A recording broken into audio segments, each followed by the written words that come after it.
parents have read it. What did your daughter's boyfriend do to make you hate or love him?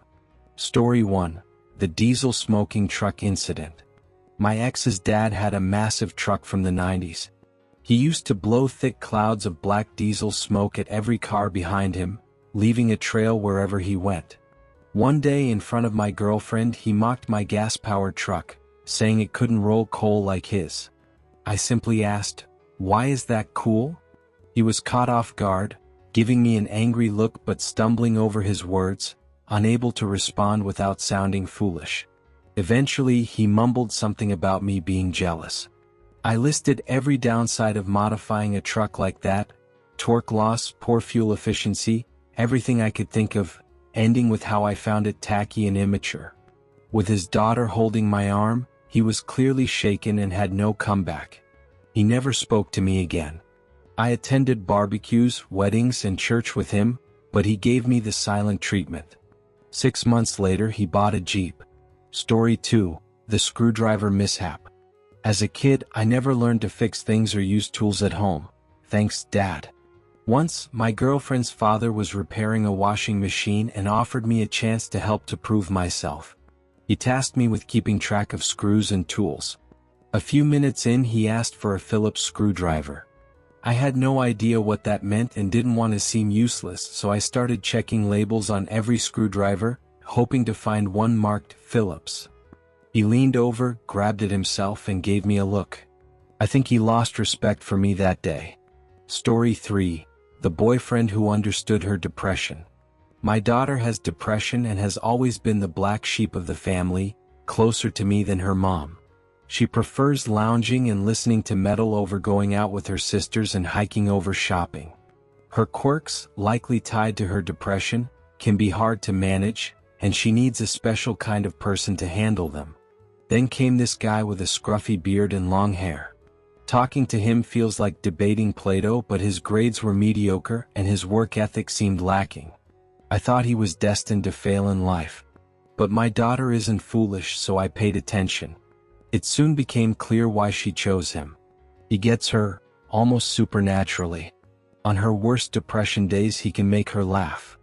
His love for her is evident in how he speaks to her and looks at her, not with lust but with genuine care. She told me he makes her feel calm and happy, that she could talk to him for hours without tiring, unlike with others. They balance each other. She's practical and grounded, he's reflective and dreamy. They remind me of a married couple with honesty, integrity, and idealism radiating from him. He talks about changing the world and you almost believe he could. Against my better judgment, I approved. She wouldn't be happy with someone purely practical. She needs him and he makes her happy. Story 4. The musician who stepped up. My wife passed away giving birth to our daughter, so we've always been close. My daughter, a kind and beautiful young woman with her mother's sweet smile and blue eyes, volunteered to help sick or dying children and taught them piano and guitar at the hospital where I work. When she brought home a scruffy, unemployed musician trying to make it with his band, I couldn't understand her attraction.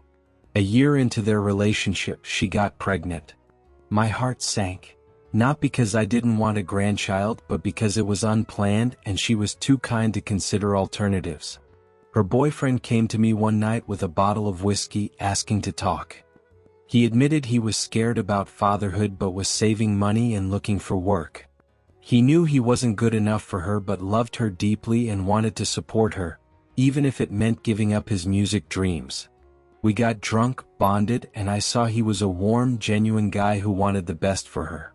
I invited him to live with us and got him a job at the hospital. Today they have 2 kids and they're getting married next weekend. Story 5. The caregiver during cancer. My dad passed away from cancer recently, but he loved my boyfriend in his final year, despite initially seeing him as an obstacle to my supposed future as a White House candidate or best-selling novelist. My boyfriend visited Dad daily after work to give me, working until 5, peace of mind. He shaved Dad's head after I mentioned chemo was messing with his hair, helped carry him down painful stairs to appointments, and assisted with accidents without flinching when Dad lost control of his body. He tracked Dad's sleep, insisted I rest, and called me during Dad's lucid moments when I couldn't be there. He reassured Dad he'd care for me forever, even recording himself asking for permission to marry me, which I'll hear on our wedding day. He held my hand through the funeral and helped me rebuild a normal life. Dad worried about leaving me young, but he felt better knowing this guy would be there for me in my darkest moments, like losing my best friend to cancer. Story 6. The Climbing Connection. In 2006, at 15, I lost my brother in the war. We had planned a family history trip to Ireland that fall, and his death's timing allowed us to escape the country post-funeral.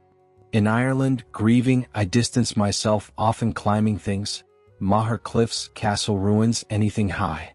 Climbing became my outlet during grief.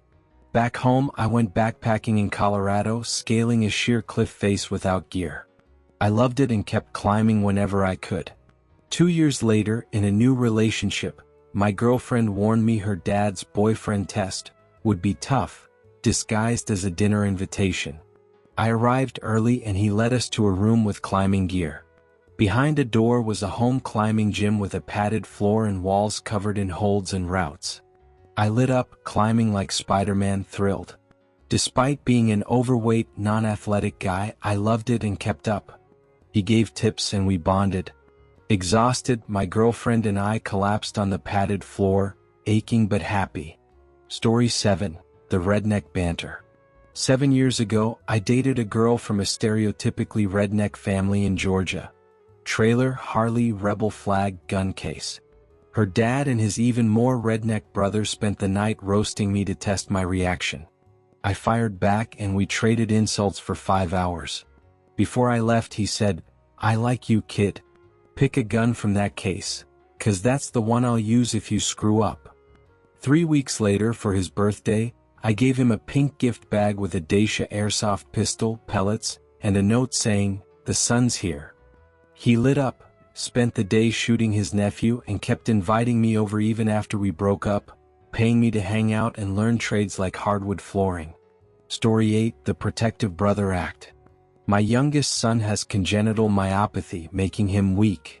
He can walk but not run or jump and falls often, which embarrasses him at 16. At a restaurant, he tripped over untied shoelaces and fell hard in front of everyone.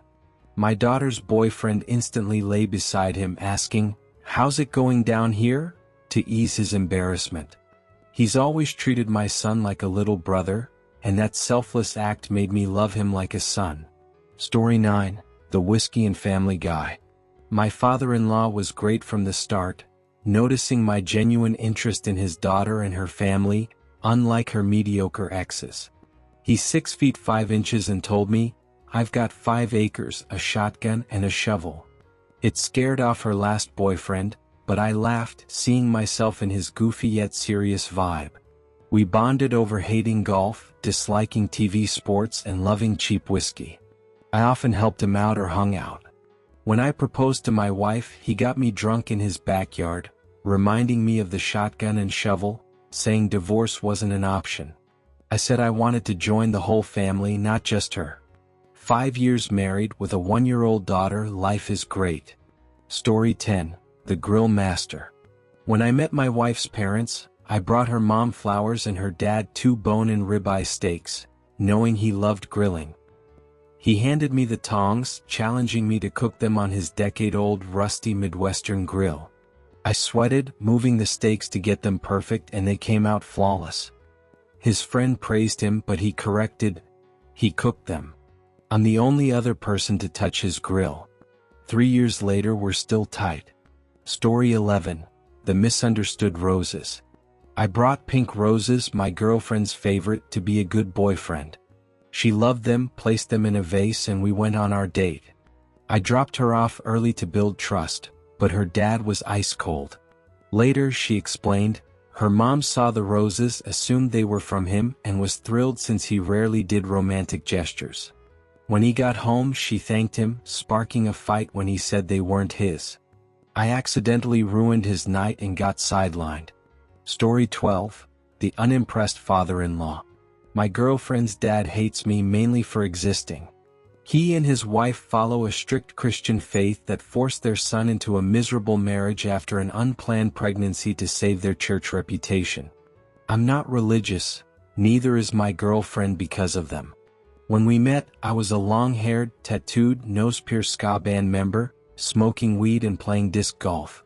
I moved his daughter to my city and got her pregnant. I got a job as a service technician, cut my hair, removed piercings, quit weed, and now lead the service department, set to run the company when the owner retires. I fully support my family and we're marrying this spring. Her dad, a high-earning pilot, remains unimpressed. His outdated views don't matter.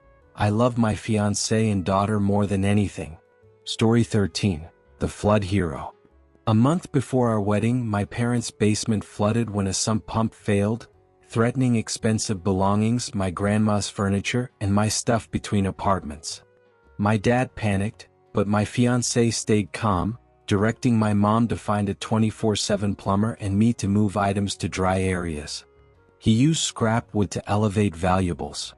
By the end, we only lost a $30 IKEA coffee table, sacrificed strategically. My dad's opinion of him skyrocketed.